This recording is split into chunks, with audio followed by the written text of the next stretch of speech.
I am so excited about this segment, Heather. So how would you at home like to see a lemur, an alligator, or a capuchin monkey? Today we are getting an up-close and personal look at some of these animals. And Stephanie Arney is here with all of these fun animals. Look at this guy. This is Izod. So she's the host of Mutual of Omaha's Wild Kingdom, and she's brought in these amazing animals. And I have to say, as excited as I am, my heart started beating pretty quickly when you brought this guy out. His name is Izod. He's actually a lot softer than I thought. Yeah, so up here on the top, American alligators and all crocodilians have harder, thicker scales, and this is for protection, because usually this is the part of the gator that sticks out of the water while they're trying to pretend to be like a big branch or something so that they could sneak up on their prey. You know, this is an apex predator. They help keep the ecosystems, like in the Everglades, balanced. So we need them to be set up for success in order to get food, to keep the populations in order. What I think is really cool about Izod is that he is just made to be an incredible hunter. First and foremost, look at that face. That mouth is full of teeth. Oh. And you see the white, and then there's some speckles around it. Do you see that right over here? So what that does is when he's sitting in murky water and fish come up and they think those are fish eggs. And so the fish go right up to his face. He barely even has to do anything. He tricks them. Yeah, he tricks them. And so then all he has to do is and catches them. But if he were to go up to shore, he would sit right at the edge of the shore with his eyes, nose, and ears sticking out so he can hear, see, and smell prey like a bird. And when that bird gets a little bit closer to him, he's able to lunge out and grab it with his extremely strong jaw strength and really sharp teeth. You know what I think was so funny is that she actually told me, do not touch him around the face. I was like, no problem. Just to give you a heads up, he's never ever in 30 years bit anybody. He actually was somebody's pet in LA because they thought it would be pretty cool to have an alligator.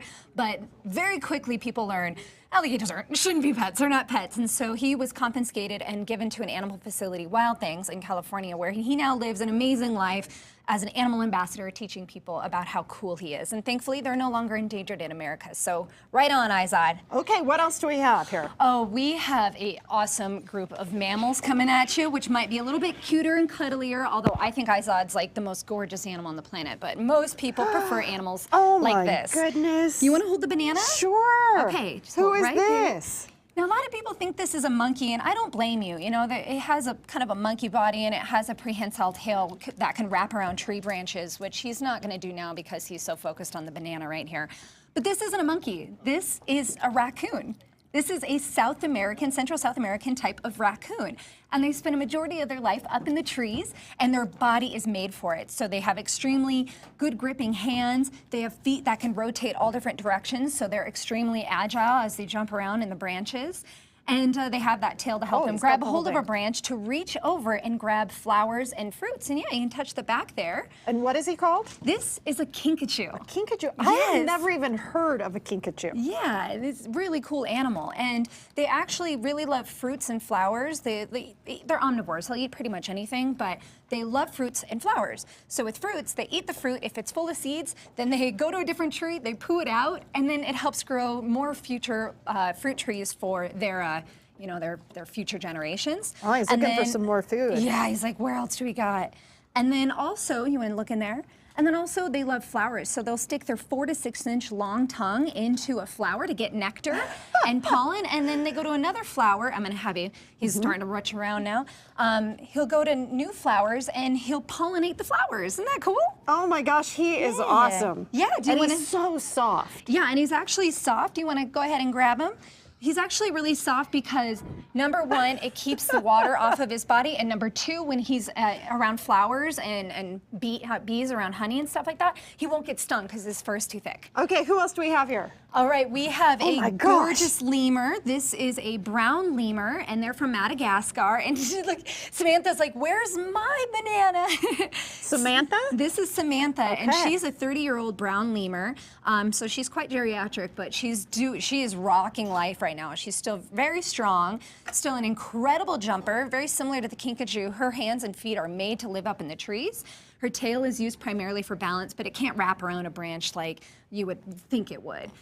So that's what I think is really cool. They're a nocturnal species, or they're a diurnal species, so they spend the time during the day foraging for roots and shoots and leaves and different types of fruits. Is it all right to touch her as well? Yeah, you can touch her back here. Yeah. Now, do these make good pets or not? I know that. No, none of these animals I would recommend having as a pet. I would stick with dogs, to be honest with you. Most of the animals that you see in rescues and sanctuaries are because people thought it would be a good idea to have a pet. But you know, this animal is not a dog. They're very, very different. They're not domesticated, and they really have very specific demands. And so I highly recommend never getting an animal like that as a pet. Look, you just jumped right on him. Okay, now the capuchin monkey. And this is another animal. Never have this animal. Monkeys and primates are very similar to humans. They have attitudes, they have expectations, they have demands. He does have attitude. And Hi, bud. And so I want to tell you the story of this monkey. This animal actually used to live and work in San Francisco. And what was that called again? An organ grinder, right, Gabe? So she was an organ grinder, and she made money from tourists. And now we've learned that that's not the best thing to do. And so he was actually, or she, excuse me, was confiscated and given to Gabe so that she can retire and live out her life as a monkey. Capuchins are from Central South America. They live in very large troops.